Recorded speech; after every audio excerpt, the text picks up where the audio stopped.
सबरी के झूठे वेद पाए। उन्होंने उस जमाने में पीडीए के लोगों को सरकारें दी, निषाद को राजा बनाया। तो ये भगवान राम के रास्ते पर नहीं है।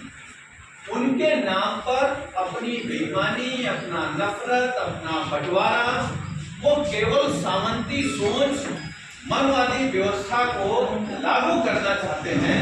अगर उनको चिढ़ किसी चीज से है, बाबा साहब के दिए हुए संविधान, उनको अगर तकलीफ किसी से है तो माननीय अखिलेश यादव जी के दिए हुए पीडीए के नारे से है। वो अगर कुछ नहीं देखना चाहते तो उन पिछड़े, दलित, अल्पसंख्यक मुसलमानों को ना अच्छा खाते देखना चाहते हैं, ना अच्छा पहनते देखना चाहते हैं, ना अच्छा रहते देखना चाहते हैं, ना बराबर पर कुर्सी पर बैठते देखना चाहते हैं। राजनीति की नहीं है। जो माननीय अखिलेश यादव जी इस देश में लड़ाई लड़ रहे हैं, वो जो हमारे आपके पुरखों ने सपना देखा था, जो बाबा साहब भीमराव अम्बेडकर ने सपना देखा था, जो डॉक्टर लोहिया ने सपना देखा था, जिस पर माननीय काशीराम जी ने काम किया था, जिस पर पूरे जीवन आदरणीय नेताजी काम करते रहे, उस सपने को अगर कोई पूरा कर रहा है, उस आंदोलन को, उस विचारधारा को अगर कोई आगे ले जा रहा है, तो माननीय अखिलेश यादव जी चाहते हैं कि पीडीए जो हजारों सालों से पिछड़ गया, और पिछड़ा केवल एक सेक्टर में नहीं है, वो शैक्षिक रूप से भी पिछड़ा, आर्थिक रूप से भी पिछड़ा, सामाजिक रूप से भी पिछड़ा है। और 10 सालों में भारतीय जनता पार्टी ने कई बार याद दिलाया कि पीडीए के लोग धार्मिक रूप से भी बहुत पिछड़े हुए हैं। वो धार्मिक रूप से भी आपको अपनी बराबरी पर नहीं मानते। तो ये लड़ाई जिस तरीके की है, ये लड़ाई सामाजिक ताने बाने की है।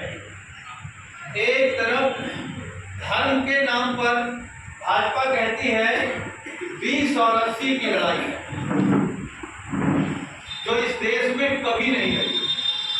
20-80 की लड़ाई इस देश में कभी नहीं रही। 20-80 का कभी नारा नहीं लगा। अगर लड़ाई है तो 85-15 की है, या आप कहिए 90 और 10 की। 90 है पीडीए के लोग। और ये बात मैं इसलिए कह रहा हूं कि जब समाजवादी पार्टी कह रही थी जाति जनगणना कराना, तो पहले तो कांग्रेस भी नहीं मानती थी।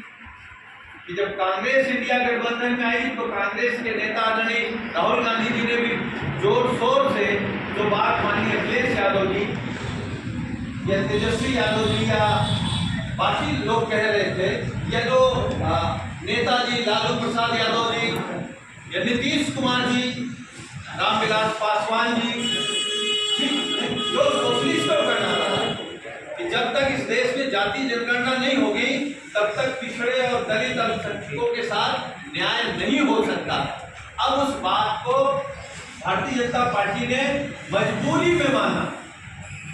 मजबूरी में ये कह रहे थे कि जाति जनगणना की बात करना पाप है। वही प्रधानमंत्री जी को कहना पड़ा कि जाति जनगणना भारतीय जनता पार्टी की सरकार कराएगी।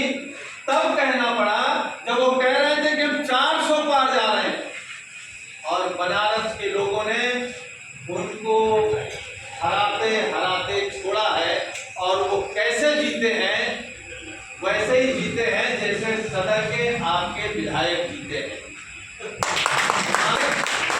ईमानदारी से चुनाव हो गया होता तो देश के वर्तमान प्रधानमंत्री नरेंद्र मोदी जी बनारस से चुनाव हार गए होते।